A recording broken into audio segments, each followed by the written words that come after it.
Hey, it's Jim Craddock, and it's Thursday, November 30th, 2023. And I have not recorded one of these in quite some time, several weeks, I guess. And I guess that's kind of good and bad. Mostly good, I guess, in that I haven't been dwelling too much on how I feel or what's going on with my body. Uh, and I've been enjoying, time with my family and Thanksgiving and you know, in general, just being all right. As a physical update, I'll do that first. The pains that I've had, I one of my recent updates was that my doctor had put me on Lyrica, which reminds me I need to renew my prescription for that. But uh,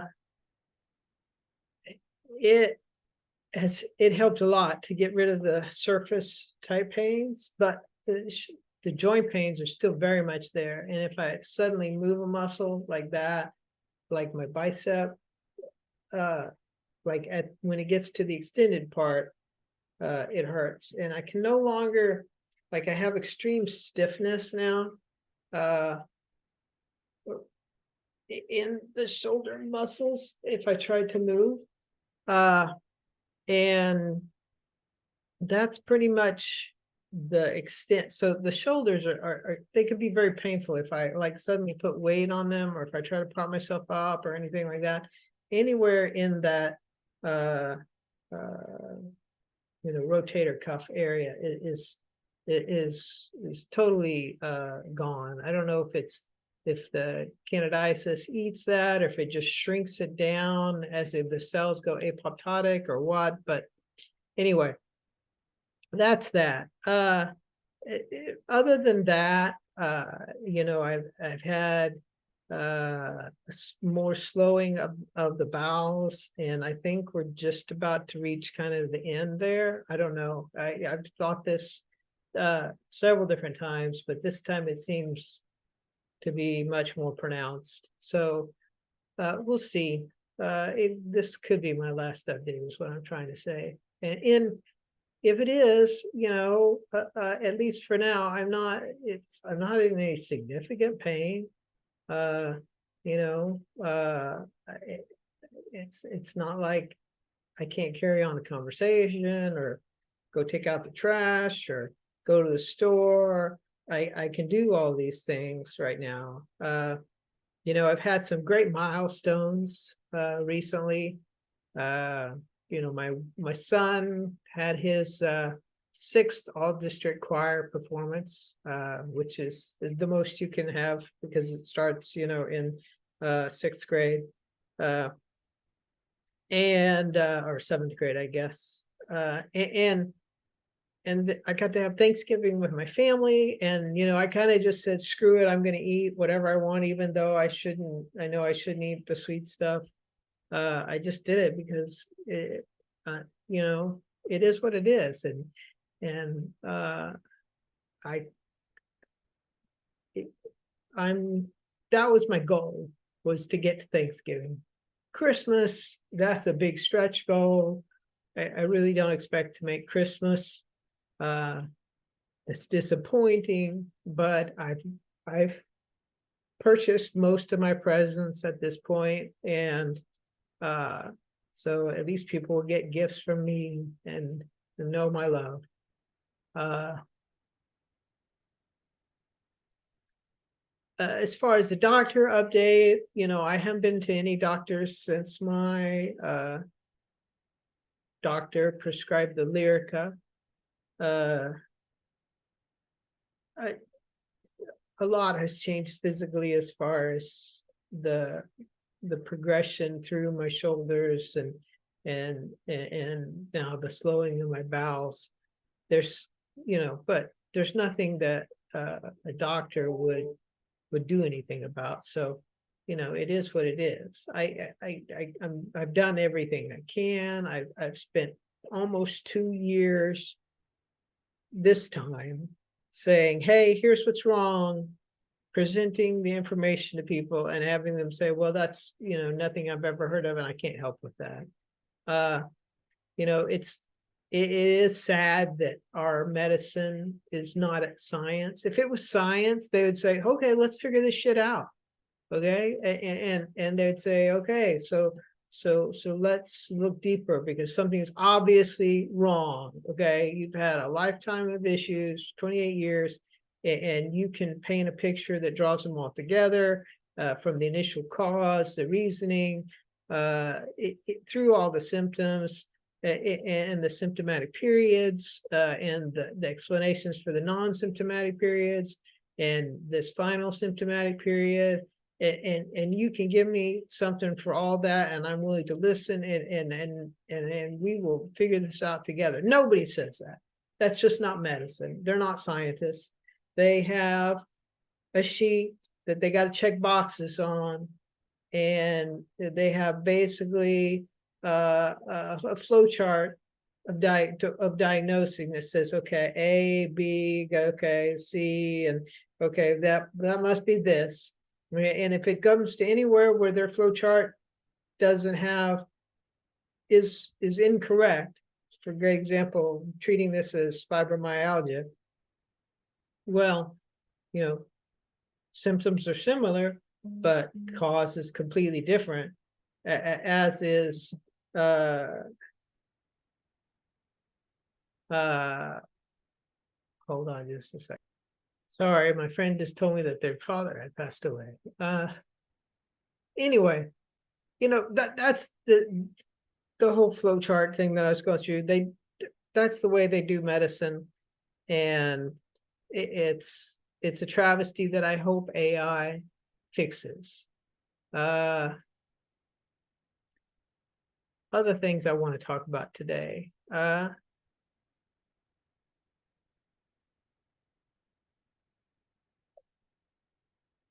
My son is getting his braces off on Monday. And that's a big deal. I definitely want to be there for that. And you think, okay, today's Thursday, and he's saying Monday.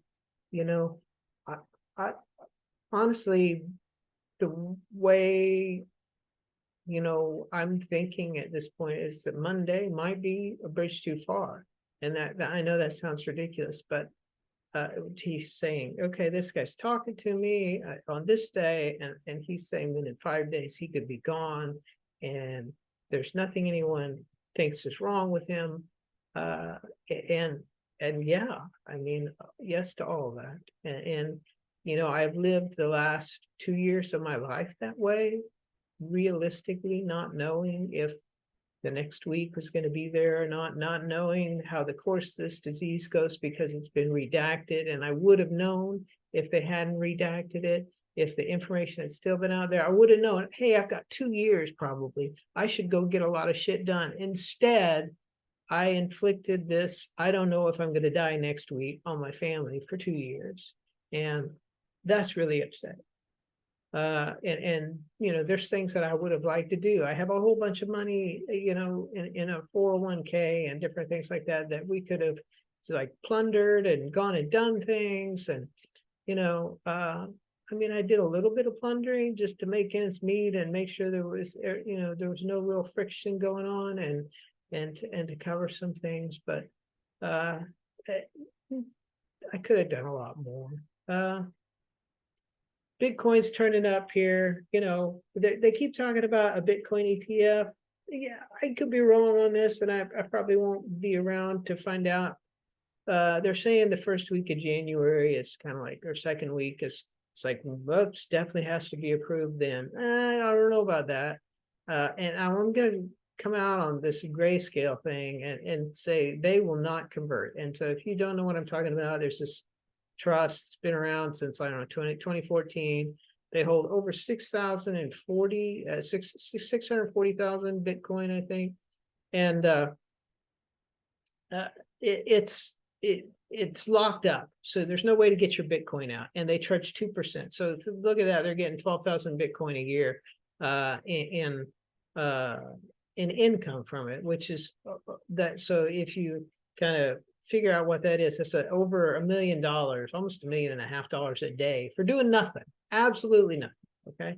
And if they were convert this to an ETF, they would lose that 2% fee because nobody charges 2% on an ETF. Okay, it's just ridiculous. Nobody's going to do that. So let's say they don't cut their fee.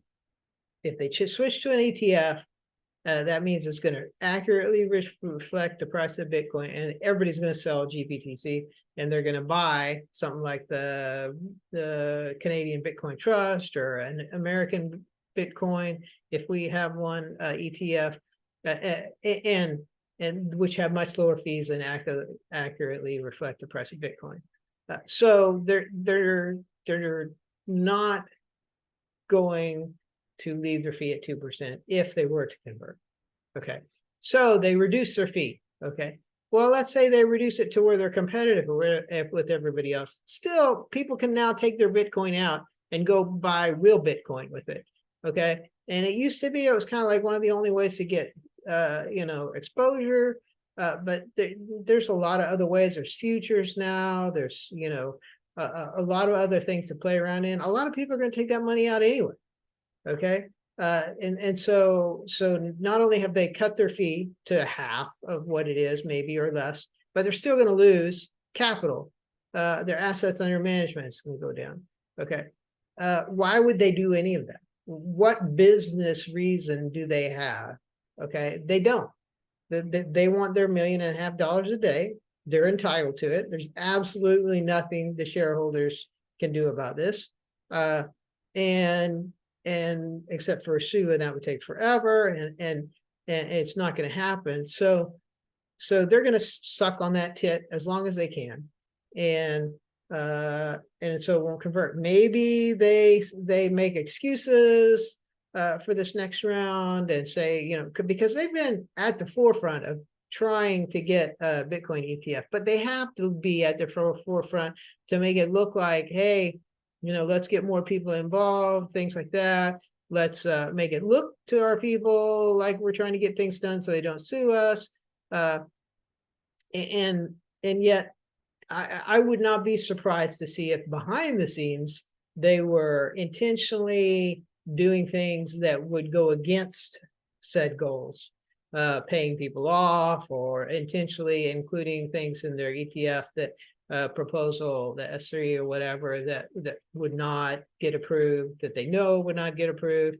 Whatever they have to do to keep that 2%. That's just who they are. It's the sun and shine, slimy guy. The whole group is from back when crypto was very, very corrupt. So they're very corrupt. There's just no way around that, and they're not going to give up their 2%. So give up on that. GBTC will not convert. What else I want to talk about? I don't know if the other ETFs will get approved. If it will, I think it will actually open up. I think maybe Bitcoin sells off initially, and then it just takes off to the moon. But either way, I own MicroStrategy shares. I have a little Bitcoin itself. I own a lot of tangential things to the industry, and so I'm hopeful that it goes the right way. Our country is in a debt spiral, and so what's going to happen is more and more printing to pay more and more interest, and then they'll have to cut interest rates, and then that will lead to more inflation, which means they'll have to raise interest rates, and et cetera, et cetera. You see where I'm going here. There's no way out of it, and by 2035, I would fully expect the U.S. to either have defaulted or to have had, moderately hyperinflation. So, meaning that, between now and then, 12 years from now, we experience, an average of 10% inflation or something like that. And I think we're well on our way to that. I think, it's backed off slightly for now, but give us a couple of years with these new printing rates that they'll have to do. And when the economy goes into a dumper here pretty soon, it's just kind of a done deal. AI. I talk about AI. Uh, AI is phenomenal. I am so jealous of everybody else for getting to experience what I see is an existential moment in the history of mankind, and that is, the creation of AGI and ASI, and and I don't know where it will go. Nobody really does, but I think it provides a great hope for solving a lot of problems, and solving problems so quickly that we're going to have trouble giving it problems to solve.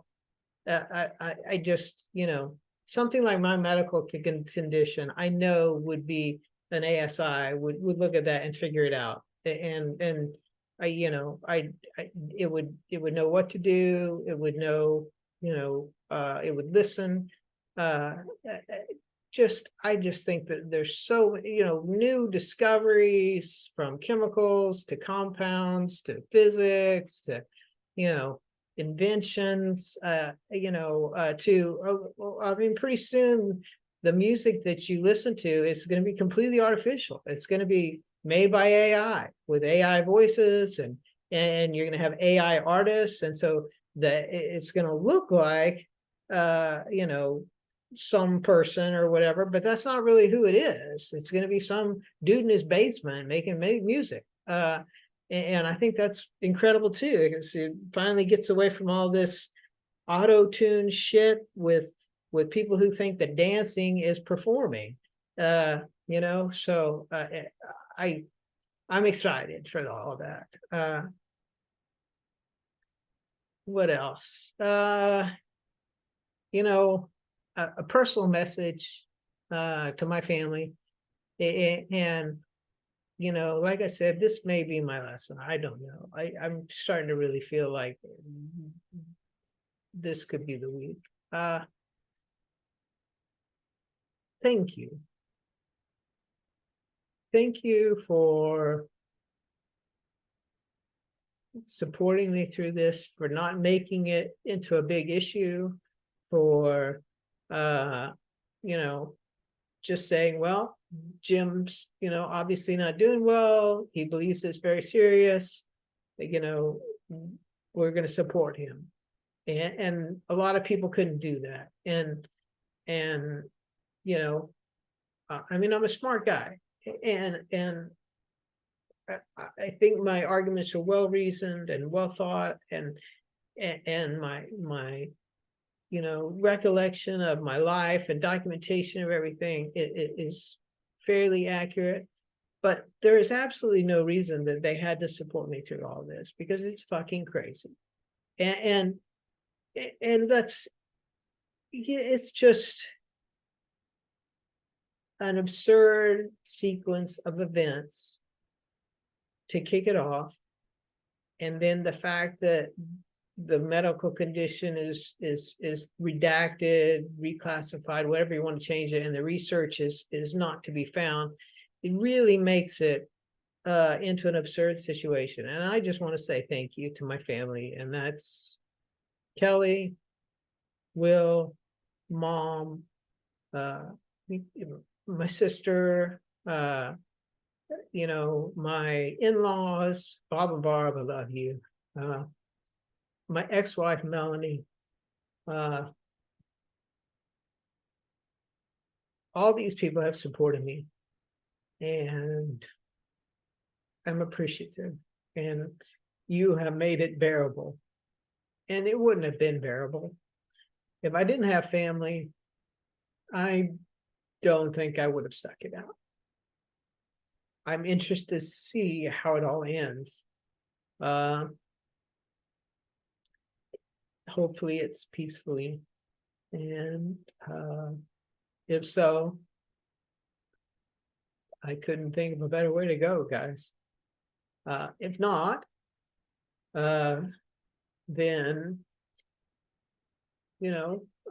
maybe that gives people pause that what I have provided as information is correct, and maybe somebody out there somewhere decides to do some research and look into it and to publicize it. and I encourage you to share my videos and my website, jimcraddock.com, and where my story is at. And it won't be up forever. It'll need to archive for some. I've got funds out there that'll pay for it to be hosted for a while, but at some point, like next year, I know in October or something, the certificate's going to expire, and for some reason they don't auto renew, even though I've paid for it. So, name silo, please fix that. Anyway, I don't really have too much else to say. I hope my son enjoys his new Apple products. Those are there. He's been with me as a Samsung user for a long time, and Motorola, and he finally decided, hey, he's going off to college, which he can now afford to go anywhere he wants. And he's been accepted to the Colorado School of Mines. I'm so excited for him. He's also applied to a lot of other prestigious schools, and he can go to any of them now, which is great. But I don't even remember what I was talking about. So sorry about that. Anyway,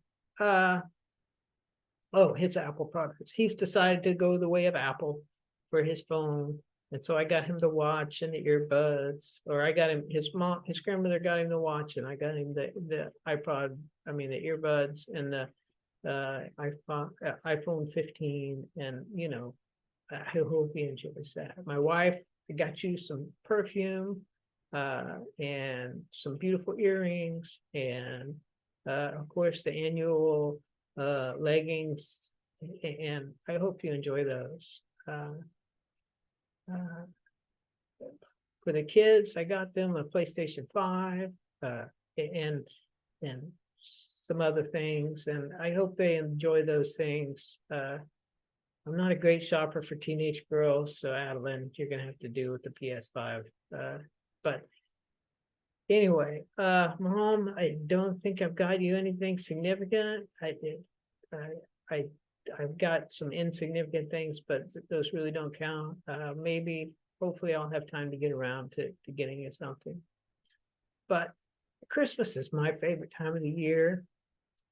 And I love fall the most as a season, but if you're going to choose a week of the year, that week of Christmas and New Year's is really special. Anyway, so my name is Jim Craddock, and I have a medical condition that's iatrogenic, called terminal onset diabetes insipidus with candidiasis major. And I developed this condition in 1995 by treating myself for another condition that I had going on, based upon an article that I read in a diagnostic manual that I've never been able to find since then. And at the time, I was actually in a psychiatric place because I hadn't been able to sleep for 2 weeks, and that was due to, in part, to this medical condition that I had that was changing the way my heart beat. And anyway, my story is crazy, and it's true. And it just goes to show you, I guess, that there's some craziness out there in this world. And sometimes you have to be willing to take things on faith, that science is incomplete, and that people are out there actively controlling what is science and what is not science, and redacting research and information and medical conditions, and therefore, possibilities for treatment for people who get those medical conditions, because there's no documentation of it. And if I could change one thing, it would be that all of that information goes into an AI, and that the AI is allowed to use it in order to diagnose and treat conditions. That all medical research, good, bad, or indifferent, goes into that AI, and that it can use it. Get it out of the human hands, allow the AI to know of everything. I think that's the way forward. I think AI is the future of medicine. I think AI is the future of almost everything. And I hope for the best for humankind. I know that we are well past the global warming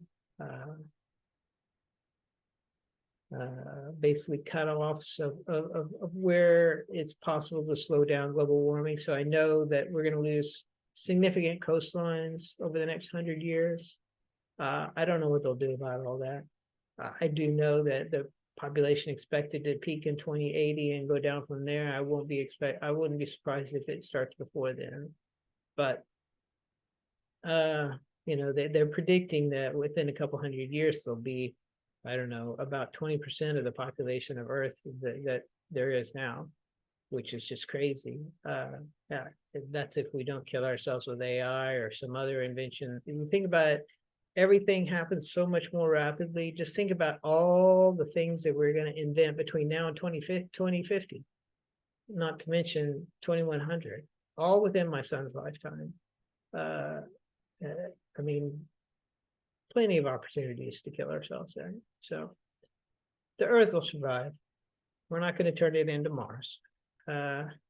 So I guess I just wish everybody a Merry Christmas and a hopeful future. Thanks.